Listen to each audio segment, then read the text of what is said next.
ಬೆಳೆಯುತ್ತ ಬೆಳೆಯುತ್ತ ಪಂದಳ ಕೂಸು ಗುರುಕುಲದೊಳಗಿತ್ತ ಮೂಕನಾಗಿ ಗುರುಪುತ್ರನಿಗೆ ದರ್ಶನ ನೀಡಿತ್ತ ಬೆಳೆಯುತ್ತ ಬೆಳೆಯುತ್ತ ಪಂದಳ ಕೂಸು ಗುರುಕುಲದೊಳಗಿತ್ತ ಮೂಕನಾಗಿ ಗುರುಪುತ್ರನಿಗೆ ದರ್ಶನ ನೀಡಿತ್ತ ಸ್ವಾಮಿಯ ದಯದಿಂದ ಬಂಜಿರಾಣಿಗೆ ಗಂಡು ಮಗು ಜನಸಿತ್ತ ಸ್ವಾಮಿಯ ದಯದಿಂದ ಬಂಜಿರಾಣಿಗೆ ಗಂಡು ಮಗು ಜನಸಿತ್ತ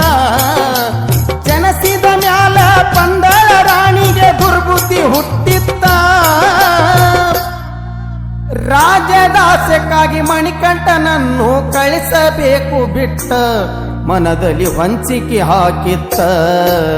ಬ್ರಹ್ಮಾಂಡದೊಳಗ ಹೆಸರಾದಂತ ಶಬರಿಗಿರಿಯ ಕಥೆಯ 18 ವರ್ಷಕ್ಕ ವನವಾಸಕ್ಕೆ ಹೋದಂತ ಮಣಿಕಂಠನ ಕಥೆಯ ಪಂದಳ ಬಾಲಕನ ಕಥೆಯ ಕುಂತ ಕೇಳರಿ ವಿಷಯ